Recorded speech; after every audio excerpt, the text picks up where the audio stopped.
하나님의 오늘 우리에게 주신 말씀은 디모데전서 5장 17절에서 25절까지 말씀입니다. 디모데전서 5장 17절에서 25절까지의 말씀을 제가 한 절, 여러분이 한 절 교독하도록 하겠습니다. 잘 다스리는 장로들은 배나 존경할 자로 알되 말씀과 가르침에 수고하는 이들에게는 더욱 그리할 것입니다. 성경에 일렀을 때 곡식을 밟아 또는 소의 입에 마음을 씌우지 말라 하였고 또 일꾼이 그 삭을 밟는 것을 마땅하다 하였느니라. 장로에 대한 고발은 두세 증인이 없으면 받지 말 것이요 범죄하는 자들은 모든 사람 앞에서 부딪혀 나머지 사람들로 두려워하게 하라. 하나님과 그리스도 예수와 택하심을 받은 천사들 앞에서 내가 명령하노니 너는 편견이 없이 이것들을 지켜 아무 일도 불공평하게 하지 말며 아무에게나 덩소리를 연습하지 말고 다른 사람의 죄에 연습하지 말며 내 자신을 지켜 정결하게 하라. 이제부터는 물만 마시지 말고 내 위장과 자주 나는 병을 위하여는 포도주를 조금씩 쓰라. 어떤 사람들의 죄는 밝히 드러나 먼저 심판에 나아가고 어떤 사람들의 죄는 그 길을 따르나니. 함께 읽겠습니다. 이와 같이 선행도 밝히 드러나고 그렇지 아니한 것도 숨길 수 없느니라. 아멘. 할렐루야. 오늘 새벽에 나오신 여러분을 환영하고 축복합니다. 저는 오늘 이 시간에 지도자를 신중하게 세우고 존중하라라는 제목을 가지고 말씀을 나누도록 하겠습니다. 우리가 어제에 이어서 계속해서 목회의 지침에 관한 말씀인 디모데전서 말씀을 묵상하고 있습니다. 어제는 가부에 대해서 참 가부가 어떠한 사람인지 나누었죠. 오늘은 장로들에 대한 지침인 것입니다. 사도 바울은 디모데에게, 교회를 운영하는 디모데에게 장로에 관한 세 가지 지침을 오늘 본문에서 알려주고 있습니다. 그 첫 번째는요, 17절 나와 있는데 17절 말씀에 잘 다스리는 장로들은 배나 존경할 것이다 라고 말씀하고 있어요.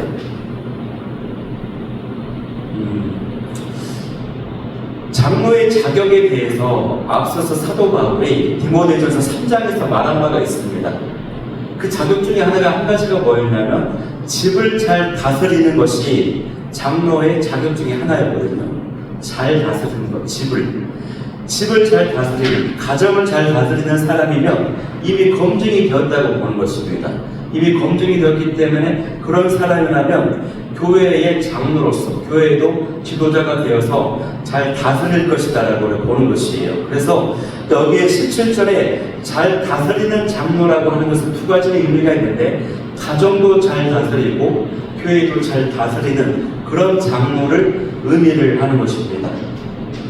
제가 이제 보니까 우리 김상수 집사님은 가정에서도 사랑꾼이시고 가정에서도 뭐 설거지와 청소와 여러 가지를 도우실 것 같아요. 딱 봐도 가정을 잘 다스리는 두 자녀가 있는데 주원이의 소연이도 이렇게 잘 양육하는 아버지.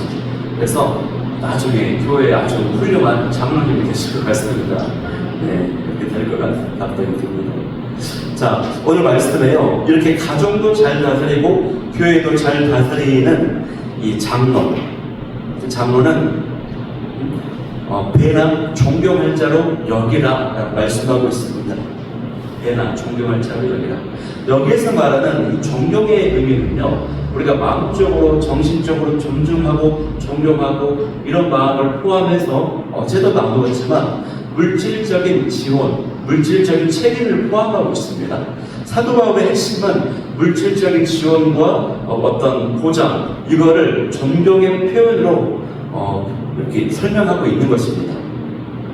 그래서 이 장로의 역할이 말씀해 보니까 말씀과 가르침에 수고하는 이들, 이런 장로들에게는 더욱 존경하고 물질적 책임을, 물질적 지원을 아끼지 말아야 된다라고 사도 바울이 장로에 관한 첫 번째 지침을 주고 있는 것이거든요. 여러분, 오늘날 현대교회에서는 장로님들이 교회에서 설교를 하거나 말씀을 가르치지 않죠. 직분과 역할이 구분이 되어 있습니다. 초대교회에서는요, 신약성경 초대교회에서는 장로와 감독과 목사라고 하는 직분이 같은 의미입니다. 이것이 같은 의미로 상황에 따라서, 용례에 따라서 어떨 때는 장로라고 표현되어 있고, 어떨 때는 감독이라고 표현되어 있고, 어떨 때는 목사라고 표현되어 있어요.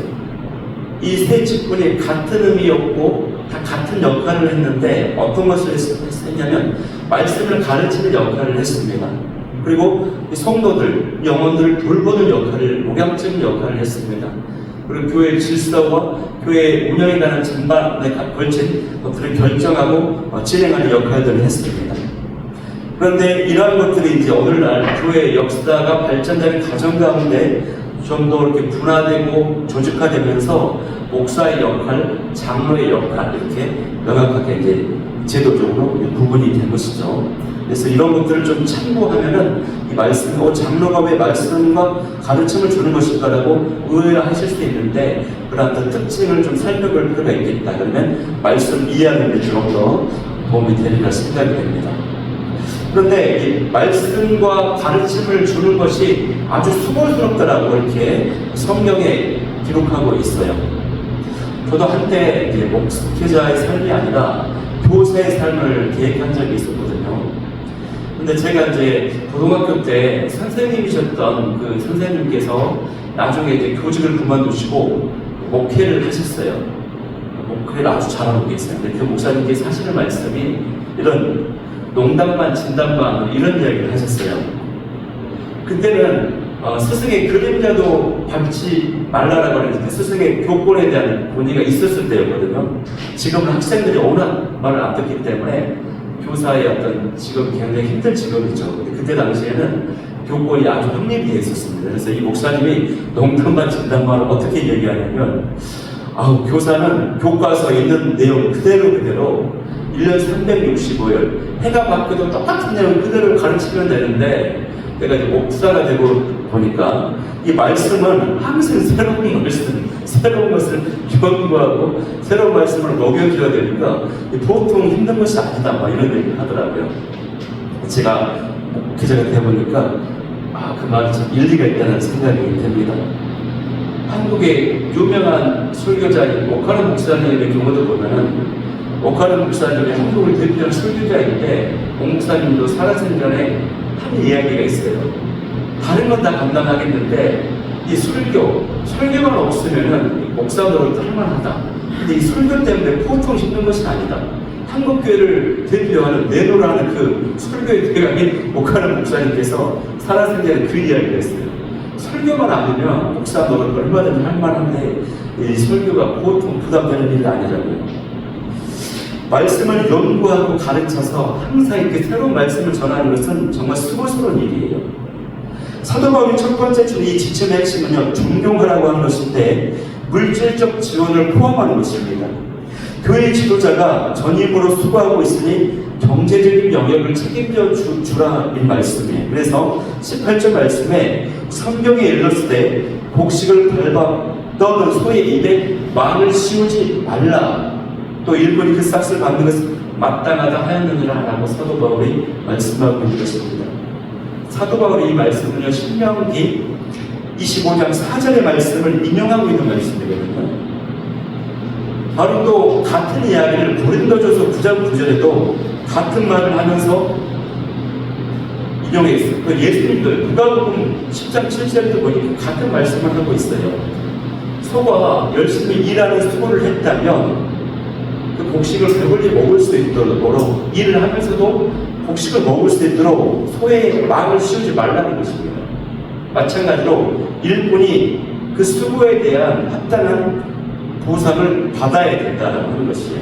이 말씀은 보통 사역자들의 권리를 나타낼 때 쓰이는 말이거든요. 즉 사역자들의 경제적인 영역을 교회가 지원하는 것이 합당하다라고 성경적인 것이다라고 이야기할 때 이 말씀을 주로 사용을 합니다. 요즘에 신학생들 보니까요, 인력난이 많이 허덕이고 있어요. 지방 같은 경우에는 교육 전도사님들을 정말 구하기가 어렵습니다. 그 전도사 인력난에 시달리고 있는 시기에 살고 있습니다. 사역자들이 좀처럼 많이 없어요. 아파트 전도사들이요, 보니까 이런 얘기를 많이 해요. 주일, 주말에 그런 교회를 섬기고 주중에는 아르바이트를 한다. 이렇게 얘기합니다. 그래야지만이 자신의 생활들이 감당이 된다는 이런 얘기를 합니다. 모든 교회의 사역자들이 경제적인 자유 속에서 이 생존의 문제를 걱정하지 않고 잘 감당할 수 있기를 소망하고, 우리가 이런 기도 제목을 가지고 수많은 교회들, 한국교회 모든 사역자들이 사역에 집중할 수 있는 그런 경제적 사역들이 될 수 있기를 간절히 기도할 수 있기를 소망합니다. 그러려면 성도님들이 잘 돼야 되고요, 교회가 부흥해야 될 줄 믿습니다. 무엇보다도 교회가 부흥되도록 사역자 한 사람 한 사람이 최선으로 준비되고 최선으로 노력해야 될 줄 믿습니다.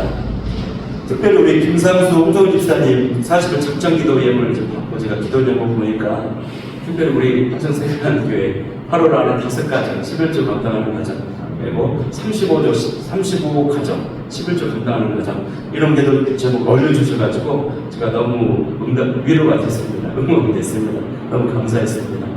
저도 함께 집사님 가정을 위해서 또 지원의 소연이 인격적으로 주님 만나고 하나님 앞에 인도한 받을 수 있도록 계속해서 함께 또 말레이시아 단기 사역과 그렇게 많은 사역을 위해서 이렇게 기도하겠습니다. 이어서 사도 바울이요, 두 번째로 이 장로들에게 주는 지침 두 번째는 뭐냐면요, 장로들에게 비판과 징계를 할 때에는 어떻게 하라고 하냐면, 이 말씀에 19절에 장로에 대한 고발은 두세 증인이 없으면 받지 말 것이요 라고 이야기하고 있어요. 이 말은 함부로 장로, 교회 지도자는 함부로 쉽게 비판하거나 공격하지 말라라고 하는 것이 의미입니다. 그런데 이것은 사도 바울이 이 제시한 이 말씀은 새로운 이야기가 아니라 이미 구약의 율법의 신명기 19장 15절에 있는 원칙을 그냥 이야기하는 거예요. 거기에 보면은 누군가가 어떤 사람의 허물과 죄를 보고 고소하고 고발할 때에는 혼자 하지 말고 한두 명의 증인과 함께 고발하라, 이런 기록이 있습니다. 그래서 무분별한 어떤 고소 고발, 비판을 조심하라라고 하는 거예요. 사도 바울의 강조점은요, 교회 지도자, 장로와 같은 위치에 있는 사람은 그만큼 막중한 책임과 역할을 가지고 있기 때문에 또 다른 성도들의 영혼들에게 미치는 영향이 너무 막대하기 때문에 쉽게 비판하거나 고발의 대상이 될 수는 안 된다고 하는 것을 이야기하고 있습니다. 근데 이 말씀을 우리가 조금 오해하면 안 됩니다. 이 말씀을 듣고 지도자는 절대로 비판해서는 안 되구나, 이렇게 오해하면 안 되는 거예요. 지도자는 일반 성도가 시비를 가려서는 안 되는, 범접할 수 없는 존재구나, 이렇게 생각해서도 안 되는 것입니다. 사도 바울의 핵심은 비판과 고발을 쉽게 하지 말라라고 하는 것이지, 필요할 때는 오히려 해야 된다고 이야기하고 있어요. 오히려 그 방법을 가르쳐주고 있어요. 20절 말씀에 보니까요, 사도 바울은 분명히 말하기를 아무리 교회의 지도자를 할지라도 범죄가 발견되면은 그 사람을 모든 사람 앞에서 꾸짖으라고 말합니다. 제가 공개적으로 드러나게 되거든 제가 공개적으로 드러나게 하라라고 이야기하고 있어요. 그래서 이러한 모습을 통해서 사람들로 하여금 두려워하게 하라라고 말씀하고 있다라고 하는 것입니다. 이처럼 사도 바울이 지약을 어떻게 처리하고 어떻게 징계해야 되는지, 치료해야 되는지, 그에 대한 방법까지도 오늘 말씀에 제시하고 있습니다. 우리가 이제 신앙생활을 하면서 특히 한 가지 악용되고 오해되는 것 중에 하나가 뭐냐면요, 교회에서 어떤 제약이나 피리 문제가 생겼다 그러면 그것을 시시하면서 덮으려고 합니다. 왜? 덕이 안 되기 때문에. 에베소서 4장에 이런 기록이 있거든요. 덕이 되지 않는 말을 하지 말라, 그런 기록이 있습니다. 에베소서 4장에 덕이 되는 말을 하라 했다라는 이런 말씀의 근거에서 제약과 피리가 생겼을 때 숨기려고 막 덮으려고 합니다.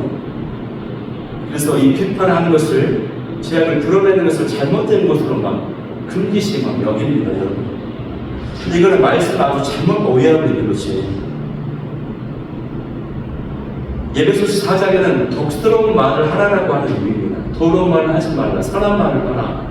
누군가를 격려해주고 응원해주고 또 근거 없는 악의적인 비판과 소문, 비방하는 말을 하지 말라, 이런 의미거든요. 옛날에 이런 예가 있었어요. 어떤 선교지에서 있었던 얘기거든요. 어떤 선교지의 선교사님이 선교사역을 하는데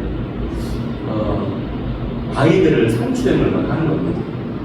어떤 집사님이 그것을 발견했어요. 그래가지고 알만한 분한테 그 이야기를 했어요. 그랬더니 그 집사님이 그거를 공론화시키면 안 된다, 덕이 되지 않는다,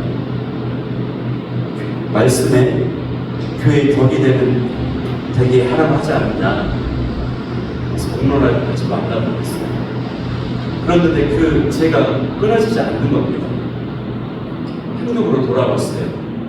한국에서 어찌어찌해서 그 파송한 그 교회 관계자, 책임자하고 그 이야기를 하게 됐어요. 그 얘기를 했어요. 그 책임자도 마찬가지로 비슷한 얘기 또 하는 겁니다. 덕이 되기 때문에 시시하자, 지나가자, 덮어버리고. 제가 해결되지 않는 겁니다. 여러분, 성경은요, 오히려 어떤 형제가 죄를 지었을 때 어떻게 하라고 이야기하고 있냐면, 먼저 1대1로 가서 이야기를 하래요. 그 기록이 마태복음 18장 19절에서 20절에 있는데 예수님이 말씀하고 있어요. 어떤 형제가 죄를 범하거든 1대1로 권면을 해라. 그런데 들으면은 아멘. 듣지 않으면 두세 사람의 증인과 함께, 두세 사람의 성도들과 함께 같이 권면해라. 그래도 듣지 않으면 그때는 교회 전체에 공론화시켜서 이 죄 문제가 해결되도록 치리받고 징계가 되도록 해야 된다라고 성경에 명확한 지침을 주었습니다. 그래서 교회가요, 이 죄를 숨기려 하고 하는 것이 문제라는 것입니다.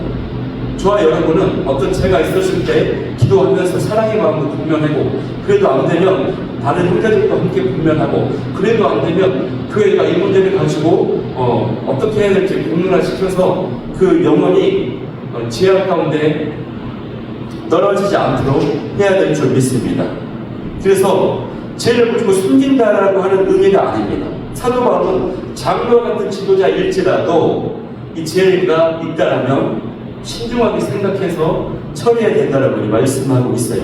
그래서 사도 바울의 이 기록이, 이 고백이 얼마나 엄중하기에 뭐라고 말씀하냐면 엄숙한 맹세의 형태로 말씀하고 있거든요. 21절 말씀을 한번 읽어보겠습니다. 21절 시작. 하나님과 그리스도 예수와 택하심을 받은 천사들 앞에서 내가 엄히 명하노니 나는 편견이 없이 이것들을 지켜 아무도 불공평하게 하지 말며라고 이야기하고 있어요.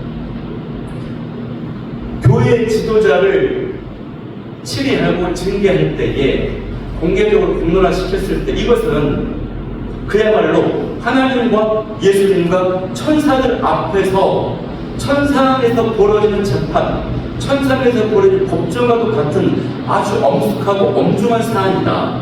이때에 교회와 이 디모데, 에베소 교회의 최고 책임자인 디모데와 교회의 공적 교회는 이때에 하나님 앞에 선 대리자이다라는 것이에요. 너희들도 하나님 앞에 선 법정의 책임자, 대리 역할을 감당하는 것이다. 그렇기 때문에 공평하게 판단하라는 것입니다. 편견이 없이 판단하라는 것입니다. 너무나도 중요하고 엄중한 일이기 때문에 공평하게 판단하라, 이 이야기를 하고 있어요. 그래서 장로에 관한 지침 두 번째는 함부로, 첫 번째는 공경하라, 두 배로 존경하라. 두 번째는 함부로 비판하지 말고, 지속적인 죄가 발견되었을 때는 공적으로 공론화해서 치리하되 하나님 앞에서 공정하게 판단하라, 이 이야기를 하고 있습니다. 세 번째 지침은 뭐냐면요, 이제 22절 말씀인데요, 아무에게나 경솔히 안수하지 말라, 이렇게 얘기하고 있습니다. 여기서 말하는 안수는 우리가 생각하는 것처럼 기도해주고 중보해주는 그런 의미가 아니라 디모데가 안수하는 것, 장로를 세우겠다라고 안수하는 걸 얘기합니다. 디모데가 안수를 해서 이 사람을 장로를 세우는 것, 이거를 쉽게 함부로 하지 말라라고 세 번째 지침을 이제 주고 있는 것이에요. 왜냐, 함부로 했다가 나중에 더 큰 어려움과 문제를 일으킬 수 있기 때문에 그렇습니다. 저도 이제 교회를 이제 개척하다 보니까 한 사람 한 사람이 귀하잖아요. 그래서 제 마음속에 이런 마음이 있을 수 있어요. 어떤 사람이라도 막 등록하고 오면은 그 사람을 리더로 어떤 직분을 막 줘가지고 막 세우고 싶은 마음이 있어요. 그런데 기록들을 보면은 이제 개척을 하신 분들도 그렇게 이야기를 들어보면은 함부로 사람 세웠다가 이분이 오히려 사역과 어떤 계획에 장애나 발목을 잡는 경우가 많다 이런 얘기를 많이 들었어요. 리더, 교사, 장로님까지 세웠는데 오히려 그분이 막 교회를 힘들게 하고 끝까지 막 발목을 잡는 경우가 많더라. 그래서 오늘도 저도 이 경솔이 안수하지 말라 이 말씀 앞에 내가 이 조급함을 좀 내려놔야 되겠다. 이렇게 막 세우려고 하지 말고 하나님 앞에서 기도하면서 신중하게 그런 욕심을, 조바심을 좀 내려놓고 나아가야 되겠다 이런 생각을 해보게 됐습니다. 마지막으로 제가 나누려고 하는 것은요, 이제 23절 말씀인데요. 우리 이 말씀 한번 같이 한번 읽어볼까요? 짧게 이제 4분 안에 마치겠습니다. 23절 말씀입니다. 시작. 이제부터는 물만 마시지 말고 내 유장과 자주 나는 병을 면하는 포도주를 조금씩 쓰라. 사도 바울이 22절 말씀에서 함부로 안수하지 말고 장로 세우지 말고 너도 죄에 연루되지 않도록 조심하고 너 자신을 지켜 정결하게 하라 라고 얘기한 다음에 23절 말씀을 주셨어요. 너는 물만 마시지 말고 내 위장과 자주 나는 병을 내어 포도주를 조금씩 쓰라. 근데 이 23절 한 구절에 엄청난 많은 메시지가 담겨져 있어요. 제가 시간이 있으면 조금 더 충분하게 설명을 짧게 얘기하면요, 왜 갑자기 정결에 관한 이야기를 하면서 갑자기 디모데 개인에 관한 이야기로 넘어가는가? 또 그 개인 건강에 관한 거, 이건 뭐냐면 사도 바울이 정결하라라고 했죠. 근데 정결을 이야기할 때 보통 내면적인 거, 영혼의 깨끗함 이 부분만 생각하잖아요. 근데 사도 바울은 그게 아니라는 거예요. 내면에 대한 정결, 깨끗함 얘기했죠. 근데 그 정결의 일환이 한 가지가 육체를 건강하게 지키는 것도 정결의 한 가지다라고 이야기하고 있는 겁니다. 사도 바울은. 그래서 우리 내 몸을 건강을 관리하고 내 몸을 돌보는 일도 정결함의 큰 영역 하나라는 것이 내적인, 정신적인, 내면의 영역에 국한되지 않는다라는 의미가 있어요. 두 번째는요, 사도 바울은 목양적 차원에서 디모데의 개인적 사항을 알았다라는 것이에요. 디모데가 개인적인 건강에 문제가 있어요. 위장 문제고 건강에 아픔이 있었거든요. 사도 바울이 그거를 알고 그거를 케어하는 것입니다. 사도 바울이 그 디모데를 향한 권면을 보면 항상 어떤 거 있습니까? 담대하라, 믿음을 지켜라, 그리스도와 함께 고난을 감당하라. 영적이고 막 신령하고 거룩하고 이런 것만 우리가 캐치를 받는데 그것뿐만 아니라 사도 바울은 개인적인 이 사람의 개인적인 어떤 고충, 건강 문제, 자녀 문제, 진로 문제 이런 것까지도 목회적 돌봄과 안목이 있었다는 것을 우리가 살펴볼 필요가 있어요. 영적 부분과 물질적 부분 이런 부분도 균형 있게 보았다라고 하는 것이. 그리고 사도 바울이 왜 이야기를 또 하냐면 정결하라라고 이 말씀 때문에 디모데가 이렇게 할 수 있을 것 같은 거예요. 어떤 거냐면 포도주를 먹지 않는 겁니다. 그냥 포도주는 정결한 해치는 그런 음식물로 여겨졌거든요.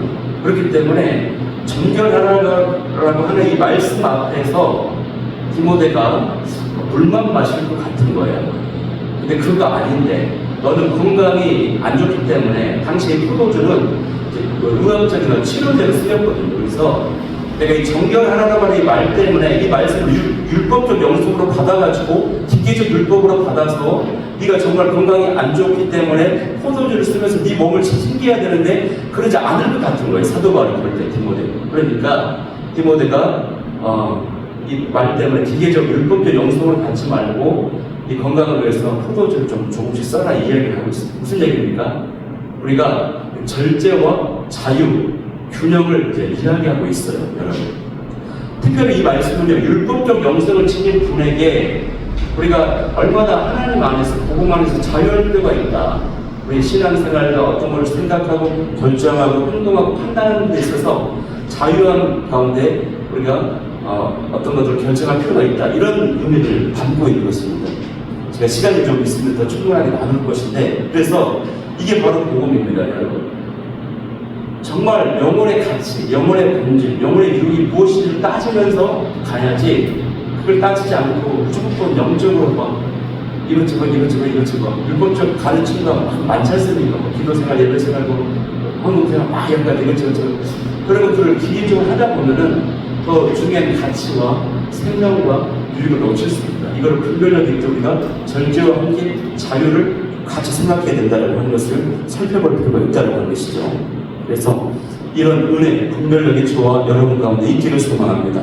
그래서 24절, 25절 마지막에는 어떤 얘기냐면 어떤 사람의 죄는요 밝히 드러나서 많은 사람들로부터 심판을 받아요. 또 어떤 사람들의 죄는요 오랜 시간이 지나서 그 죄가 드러나서 그때 심판을 받아요. 또 어떤 죄는요 죽을 때까지 밝혀지지 않아요. 그러나 하나님 앞에서는 결국에는 밝혀져서 그 죄악간에 행한 대로 심판을 받는다. 그런 기록인 것입니다.